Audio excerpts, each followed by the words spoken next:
মাথার ক্যান্সার কিন্তু একদম আলাদা। এই প্রত্যেকটার ক্যান্সারকে আমরা কালেকটিভলি কিন্তু হেড অ্যান্ড নেক ক্যান্সার বলি।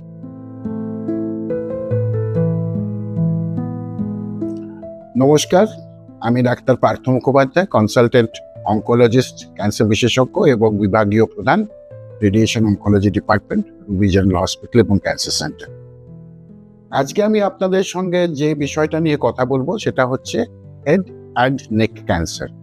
হেড অ্যান্ড নেক ক্যান্সার বলতে আমরা কি বুঝি, এর মধ্যে কোন কোন অর্গানের ক্যান্সারটাকে আমরা কালেকটিভলি বা একসঙ্গে মিশিয়ে বলি হেড অ্যান্ড নেক ক্যান্সার, এবং তার প্রাথমিক সাইন সিমটম কি, কিভাবে তার চিকিৎসা করা হয় এবং কি রেজাল্ট, সেই নিয়ে ছোট করে কিছু বলবো আপনাদের। হেড অ্যান্ড নেক ক্যান্সার মানে কিন্তু মাথা এবং ঘাড়ের কিংবা গলার ক্যান্সার বলতে জিনিসটা তা কিন্তু নয়। মাথার ক্যান্সার কিন্তু একদম আলাদা। মাথার ক্যান্সার মানে ব্রেনের ক্যান্সার কিন্তু হেড অ্যান্ড নেক ক্যান্সারের মধ্যে পড়ে না। সিমিলারলি চোখের ক্যান্সার কিন্তু হেড অ্যান্ড নেক ক্যান্সারের মধ্যে পড়ে না, এবং কিছু ক্ষেত্রে থাইরয়েডের ক্যান্সারটাকেও আমরা বাদ দিই। তাহলে আমাদের কি পড়ে থাকলো? আমাদের পড়ে থাকলো হচ্ছে আমাদের ওরাল ক্যাভিটি বা মুখ গহ্বর, এবং তার পেছনের দিকের রাস্তাটা নাক, নাকের পেছনের দিকের রাস্তাটা গলা, এবং আমাদের ভয়েস বক্স বা ল্যারিংস, যেটা এই পুরো জিনিসটাকে, এই যে এতগুলো অর্গান আমি বললাম, এই প্রত্যেকটার ক্যান্সারকে আমরা কালেকটিভলি কিন্তু হেড অ্যান্ড নেক ক্যান্সার বলি। আপনারা যদি আরো বিশদ জানতে চান যে হেড অ্যান্ড নেক ক্যান্সারের কি কি কারণ কিন্তু ম্যাক্সিমামটাই আমাদের ক্রিয়েটেড কারণ। হ্যাঁ, নর্মালি কিন্তু হেড অ্যান্ড নেক ক্যান্সার হবে না তা বলতে পারি না, কিন্তু ক্রিয়েটেড কারণ বলে আমাদের যে অভ্যাসগুলো, যেগুলো আমাদের বদ অভ্যাসগুলো, সেগুলো কিন্তু ম্যাক্সিমাম ক্ষেত্রেই হেড অ্যান্ড নেক ক্যান্সারের উৎপত্তির কারণ। যেমন বাজে অভ্যাস বলতে সিগারেট খাওয়া, যে কোনোভাবে টোব্যাকো ইউজ করা,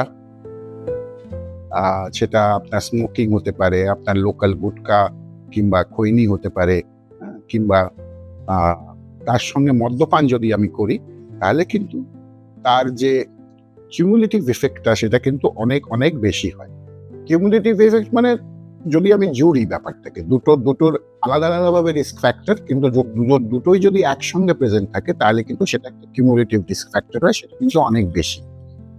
তো ওরাল ক্যাভিটি বা মুখ গহ্বরের যে ক্যান্সারগুলো হয় তার মধ্যে আমাদের পড়ে হচ্ছে জিভ, সামনের দিকে জিভ, গালের ভেতরের দিকটা মাড়ি, টাগরা, তালু যেটাকে বলি সেই তালু, আলজিভ, এগুলো কিন্তু সব আমাদের ওরাল ক্যাভিটির মধ্যে পড়ে, ওরাল ক্যাভিটি ক্যান্সারের মধ্যে পড়ে। এবং এইখানে যে কোনো রকম ক্ষত বা আলসার, যেটা কিনা 2-3 সপ্তাহ ধরে পারসিস্ট করছে, সেই জিনিসটা কিন্তু ডাক্তারকে অবশ্যই দেখাবেন। এটা কিন্তু ক্যান্সারের পূর্ব লক্ষণ হতে পারে। কিংবা আমরা যদি বেশি পরিমাণে, মনে করুন আমরা যারা গুটখা খায় কিংবা সুপারি খায় কিংবা বিভিন্ন রকম খায়, তাদের হঠাৎ দেখবেন যে মুখটা খোলা, কতটা খুলেছে সেই জিনিসটা কিন্তু কমে আসে। এটাকে বলে সাবমিউকাস ফাইব্রোসিস, এবং তার মুখের মধ্যে, গালের মধ্যে সাদা সাদা জিনিস দেখা যায়, যেটাকে ডাক্তারি ভাষায় বলে লিউকোপ্লেকিয়া। এগুলো কিন্তু প্রি ক্যান্সারাস কন্ডিশন, এগুলো কিন্তু থাকলে অবশ্যই ডাক্তারের সঙ্গে যোগাযোগ করবে। এর থেকে পরবর্তীকালে কিন্তু ক্যান্সার হতে পারে।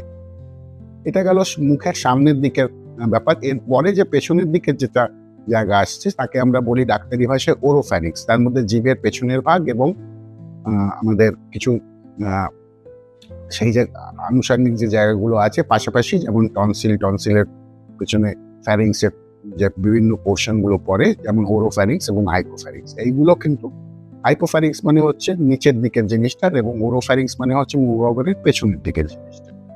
এখানেও কিন্তু ক্যান্সার হয়। ক্যান্সারের যেমন আমি বলেছি যে ক্রিয়েটেড কারণ মানে হচ্ছে আমাদের বদ অভ্যাসগুলি।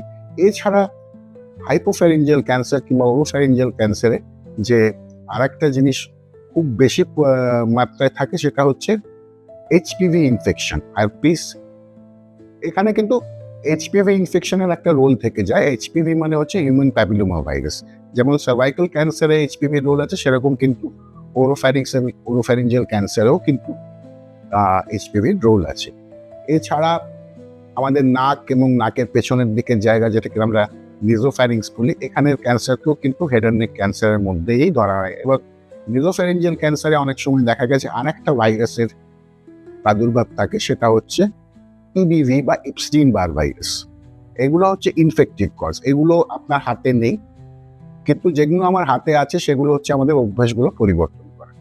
এইসব ক্যান্সারের ম্যাক্সিমাম ক্ষেত্রেই যে সাইন্স এবং সিমটমস গুলো হয় সেগুলো হচ্ছে একটি ঘা কিংবা একটি আলসার যেটা নিরাময় হচ্ছে না, যে কোনো জায়গায় হতে পারে, কিংবা আপনার ঢোক গিলতে অসুবিধা হচ্ছে, আপনার বিঁধছে, খাওয়ার লাগছে, হ্যাঁ অসুবিধা হচ্ছে, খাওয়ার যাচ্ছে না ঠিক মতন, এটাও একটা সাইন এবং সিমটম। এছাড়া আরো যেটা হয় সেটা হচ্ছে একটা কাশি, যে মানে অনেক সময় আপনার গলার স্বরের পরিবর্তন হচ্ছে, ল্যারিংস মানে আমাদের ভয়েস বক্স, যেটা সামনের দিকে আছে, এর ক্যান্সারও কিন্তু কিভাবে প্রেজেন্ট করে, একটা আপনার ভয়েসে একটা চেঞ্জ হচ্ছে, একটা কাশি থাকছে, এগুলো কিন্তু মানে এই জিনিসগুলো থাকলে কিন্তু আপনি অবশ্যই ডাক্তার দেখাবেন। সেটা ইএনটি ডাক্তার হতে পারে, সেটা অনকোলজিস্ট হতে পারে, যে কেউ হতে পারে, কিন্তু ডাক্তার দেখানো খুব জরুরি। এইভাবে কিন্তু আমরা অনেক তাড়াতাড়ি এই রোগগুলোকে ধরতে পারি।